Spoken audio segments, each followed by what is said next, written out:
We just get a little countdown. Hello and welcome.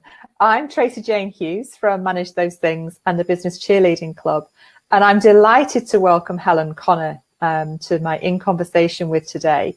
I've known Helyn for probably a couple of years now, and I was introduced to Helyn when I was struggling to communicate with my teenage son, my eldest son, who is now 16. And somebody passed me one of Helyn's books, and I read it from cover to cover, and I was hooked. And then I found out that Helyn didn't live too far away from where I am in the UK. So it was wonderful to be able to then go and meet with Helyn and learn more from her. And I've been learning ever since. So Helyn, I'm delighted to welcome you online today to share some of your tips for business owners. So just tell us a little bit, because lots of people won't have heard of you and how you can help them. So just give us a little bit of background about who you are and what you do. Okay. And thank you for inviting me to join in your conversation. This is a first for me. So we'll just hope for the best, shall we? The Mercury Model is my creative offspring. It's been developing for many years now, always being refined and modified. What the Mercury Model is a new cognitive model. It very easily identifies and very accurately describes how each of our minds tick. It's all about individuality in thinking and learning. There's a very widespread misconception about minds, and I'm very interested in debunking that misconception. And that is that a mind is a mind is a mind, and we all function in pretty much the same way. That simply is not true, but it has led to considerable difficulties. It leads in school years to many children being tossed out of either the classroom or the school altogether. In family life, it can lead to all kinds of difficulties, conflict in the living room, unpleasantness, not wanting to spend time together because of not really understanding who each other is. And certainly in the business field, it leads to unhappy employees, unfulfilled everyone, reduces the bottom line of profits, ultimately, if people aren't communicating with each other.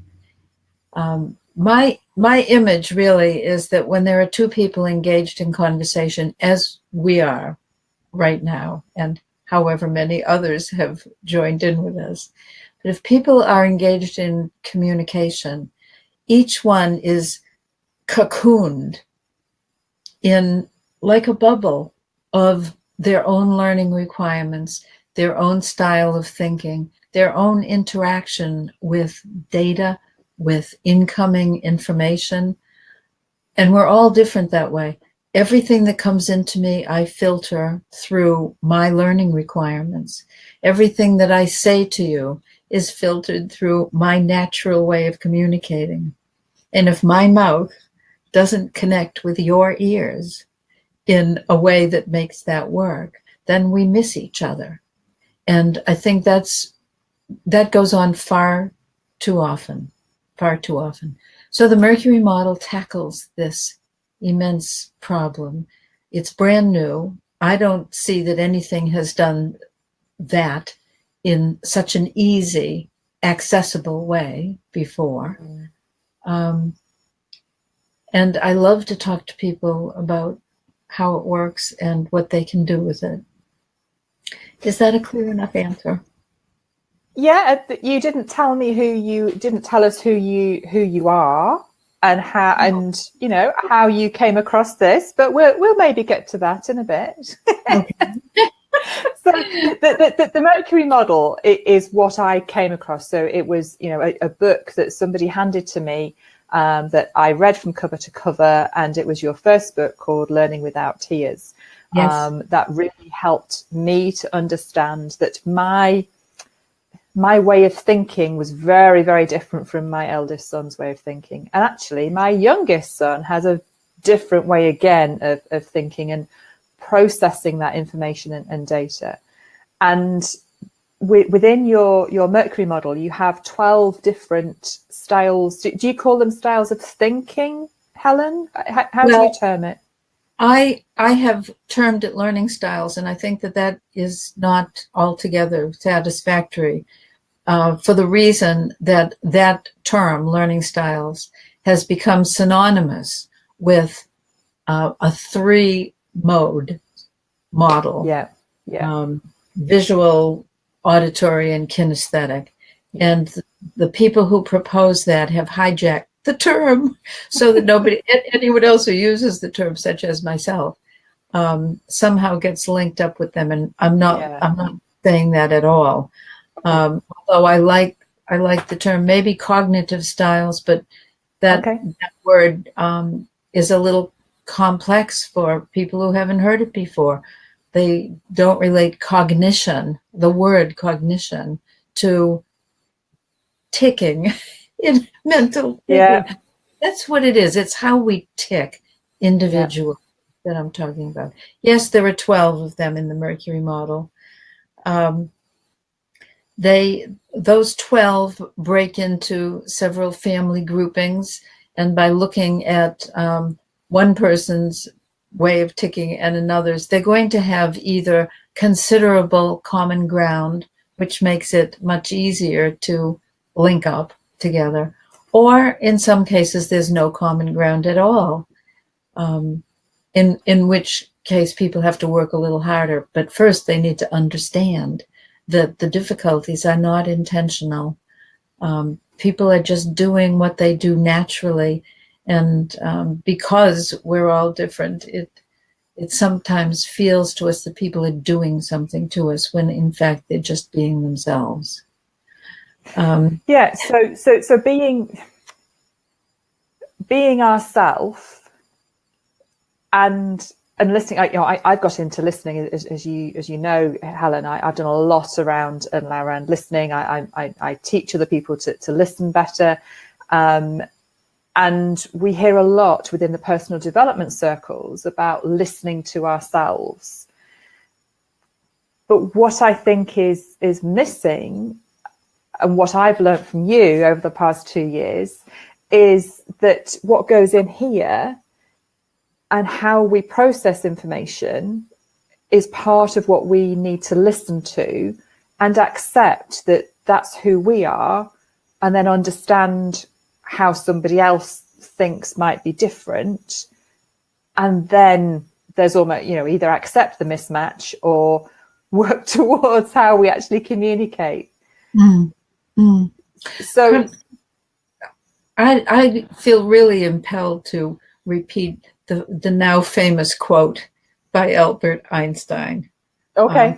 He was a really smart guy, and he said, "Everyone is a genius, but if you judge a fish by its ability to climb a tree, it will spend its entire life believing it's stupid." I think this is unbelievably true. Unbelievably true.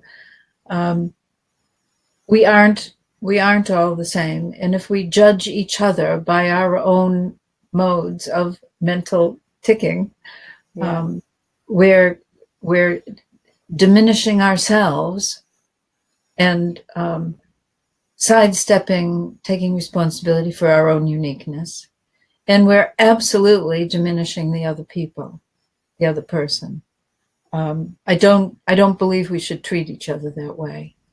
Whether it's a family situation, a social situation, an academic one, or a business one, I think that there's enormous benefit to be had by encouraging the individuality of every person. our children and our colleagues and just everyone.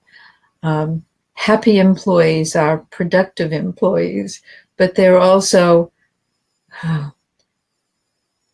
fulfilled people. And I think that's what we're looking for, is bringing the best out of each other by honoring who each person really is and honoring who we are ourselves.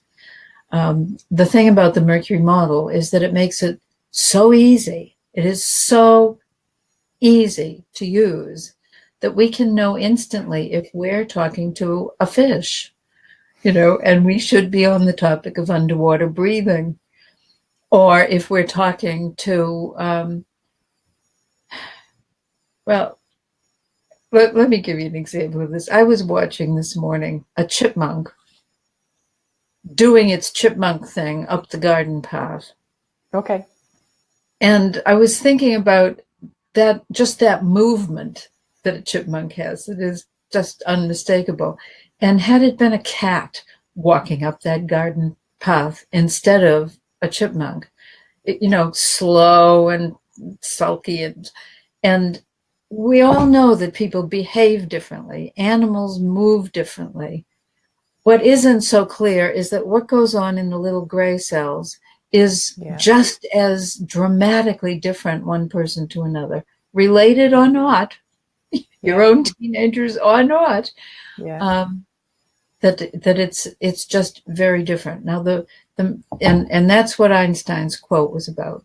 We're all different. We have different mental strengths. We have different mental requirements. We're different. But the Mercury model makes that accessible in very easy way. It isn't, a questionnaire that you pay 150 pounds or dollars to have interpreted. It's very quick. It's very easy. And there's no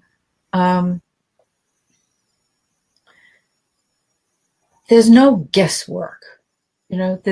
There's no guesswork as you're thinking about your teenage boys or your teammates at work or your employees. If you know exactly what that person requires in order to take in your information, you have the opportunity of shaping and formatting that information for best and easiest uptake on that other person's part. Now, by learning requirements, I mean very simple things like pace, for example. Okay. I was working with a group of teachers at one point when one of them suddenly realized, as part of my training workshop, that she had to find the headmaster and run down the path beside him, speaking all the way, in order for him to take in her information. There actually are people who need to be in motion to learn, and others who have to be sitting down and stagnant to learn. Some people have to receive information quickly because that's how they process. If we had a snail out on that garden path, along with the cat and the chipmunk, we'd have yet another dynamic of movement. Well, we're talking the invisible realm of the mind. You can't look at how a person behaves, what they're doing, how they appear to be moving, and have any idea about what's going on in there, because they're completely different functions. Sometimes they resemble each other. Usually they don't. But I tell you a little story about that from a business setting that's really interesting. It was another woman in a training workshop who observed that her boss, she was a PA, and her boss appeared to be an unconventional, one-off, very original thinker or person. That's how she interpreted him. He dressed in an uncharacteristic way for the business world. He was with it and up to the minute and in advance of the minute.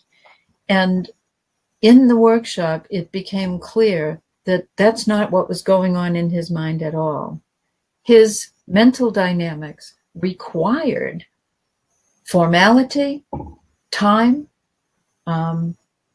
to be presented along traditional lines. And she heard in that day that when approaching him, she should not be off the cuff. She should be very formal. She should not tell him something and expect a reply. She should submit to him her thoughts on white vellum with a fountain pen, really traditional way, and say to him, I'm going to leave that with you and I'll check in a couple of days and see what your responses are to this information. And she said, no way, that'll never work. That's not what he's like. I said, trust me. And she did, and she tried it, and it absolutely transformed their relationship. Wow. When she provided him with information in a way that made it easy for him to take it in, they communicated. And otherwise, they were each talking to themselves in the presence of each other. And I think that's what happens a lot of the time. People talk to themselves in the presence of another person.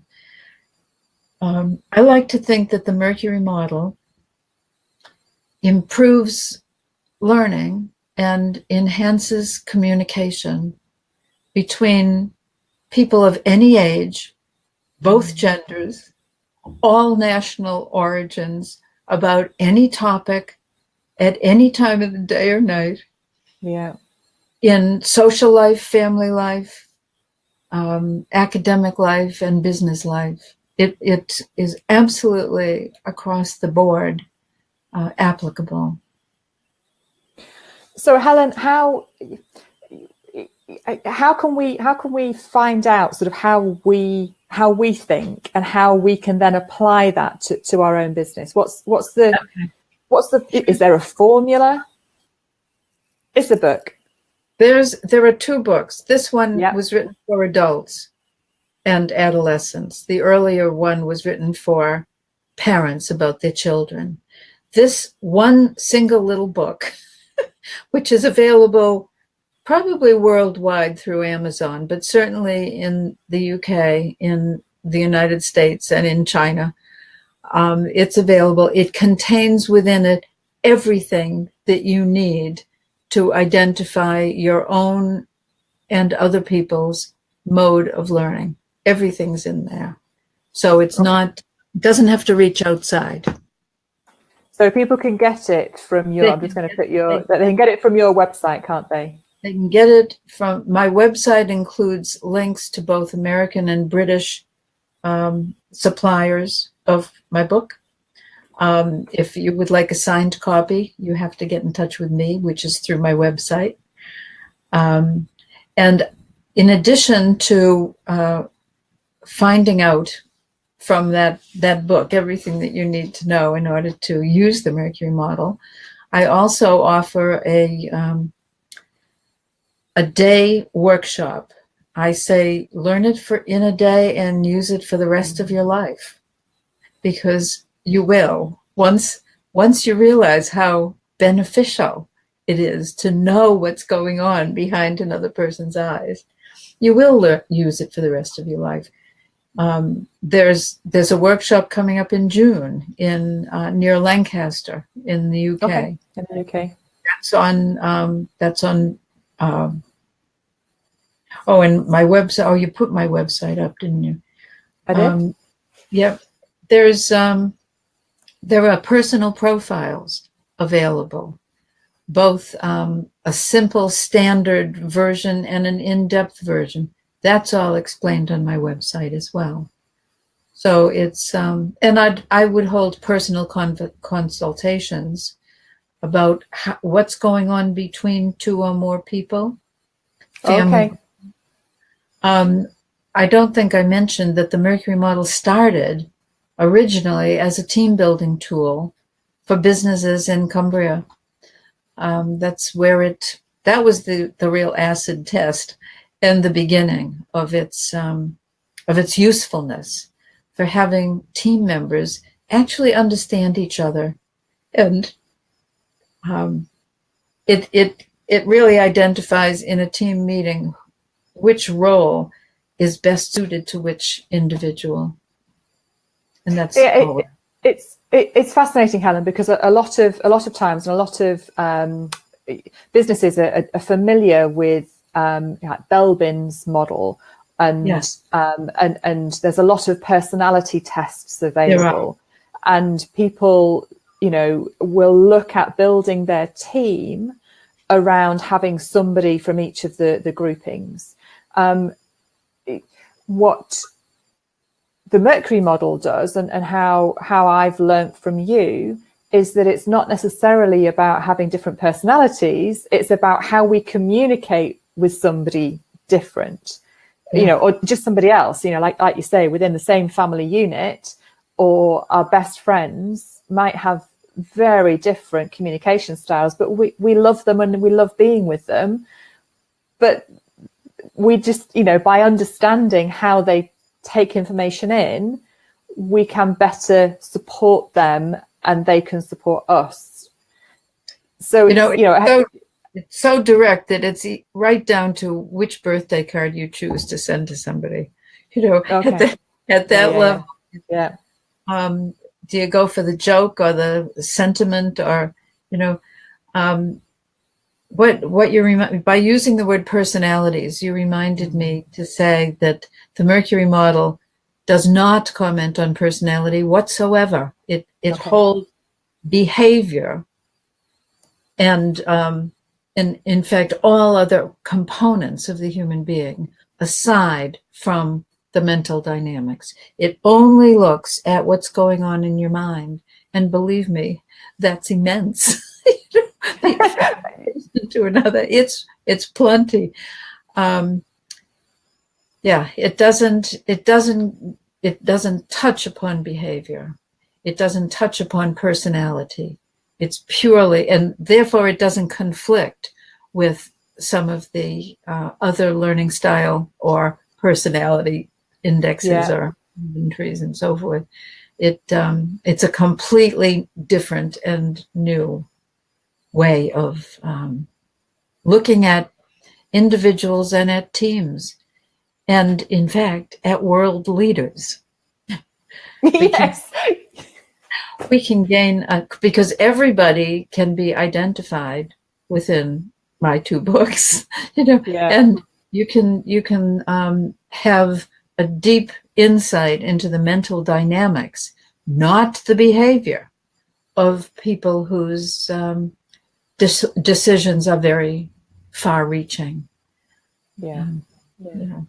So by understanding our own mental dynamic, and by understanding how somebody else's mental dynamic works, we're then better able to communicate with them and get the best out of them and give them the information in the right way. So if I'm either creating a team as a business owner, or I might have a variety of different people in my team, all with different mental thinking styles, and I might need to produce my information in different ways.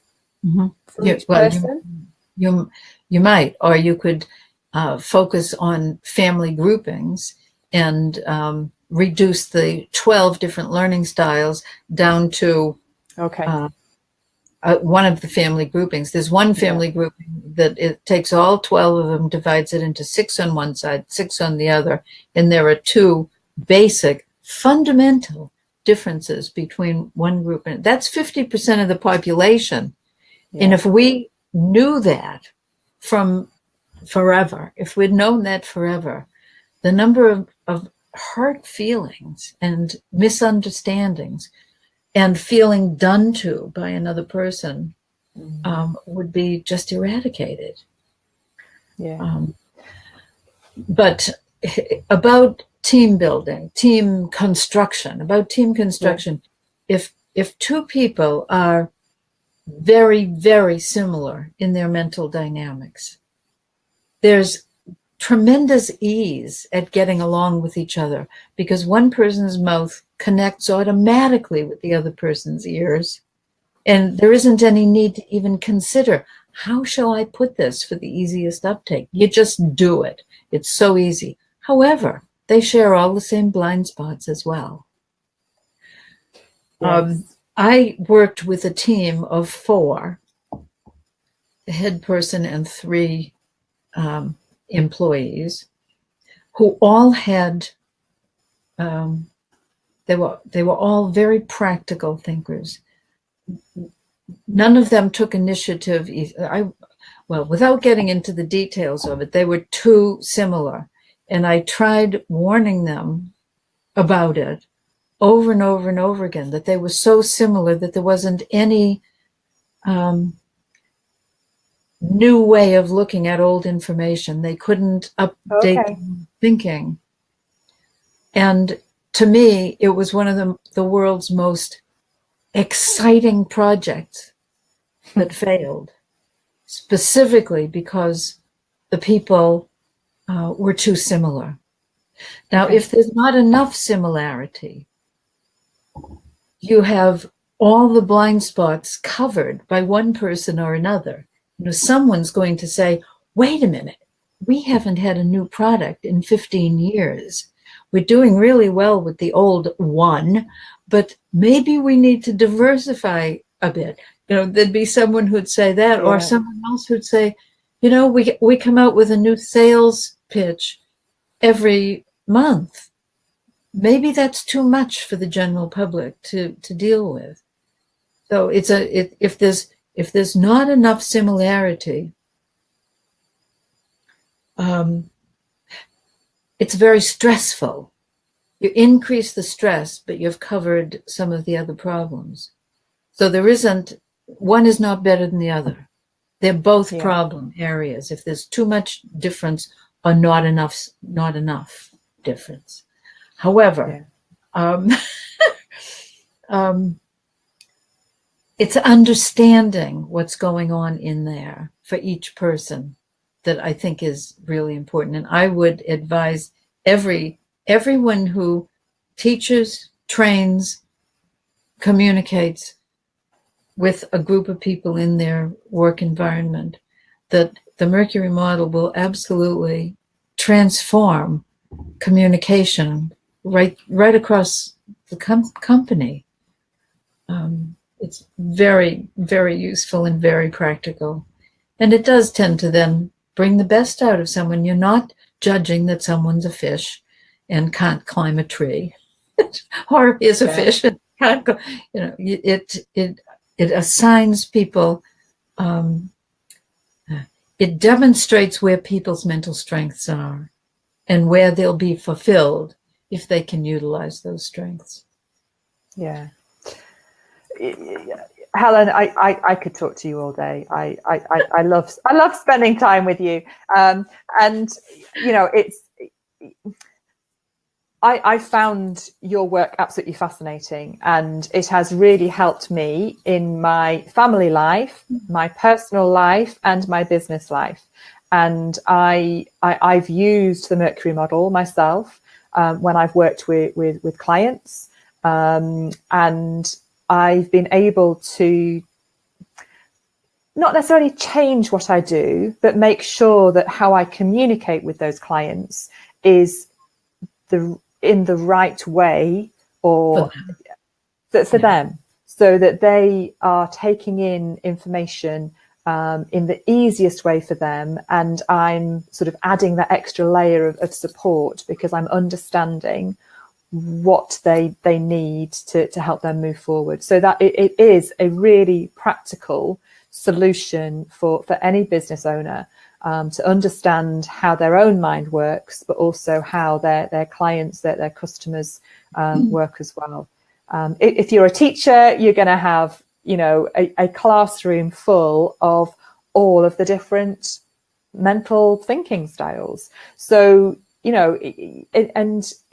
that's why a lot of children get lost within the education system.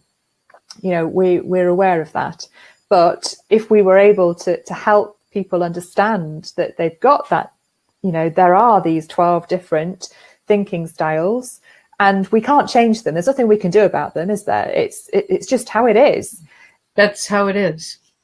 But by understanding, we can then listen to ourselves and also accept that who we are talking to and working with, they are different, potentially different from us, and just need something slightly different or tweaked in a slightly different way. Yes. The idea of being 12 is of great concern to a number of classroom teachers, because they think that's far too much preparation that they would have to do to cover 12 different learning styles. And to those people, and even people running large teams, I think it's important to remember that as long as you can separate into family groupings, particularly the group of how we actually take in the information, there are 4 of those, and a preparation that has something for each of those 4 will go a long way further than not doing anything because you think 12 is too big a number. So it can be honed and made personal for any particular group. Yeah. Thank you so much, Helyn. I love to hear you say what you say, Tracy, because that's why I wrote this book, is for people who are using it in exactly the way you're using it. And I so appreciate that that's happening. So thank you. No, it is. And I share your work quite a lot, both with teachers in my children's school, as well as friends who are also having similar difficulties communicating with their family members, and with other business owners. Delight to have had you here today, Helyn. So Helyn Connerr, who's created the Mercury Model and can be found at mercurymodel.com. And please feel free to contact Helyn, and get the book, or just connect with Helyn, ask questions about your own individual circumstance, or your business or your team, or your family. Helyn can help with all of those things. I know because I've done it myself. And I'm Tracey-Jane Hughes from Manage Those Things and the Business Cheerleading Club, where we talk quite a lot about how we communicate with other people. So the conversation, Helyn, will be continuing within the Business Cheerleading Club, about your work and how we can use that within our businesses. So thank you so much for joining us, and look forward to seeing you soon. And thank you too. Bye. Bye. Bye.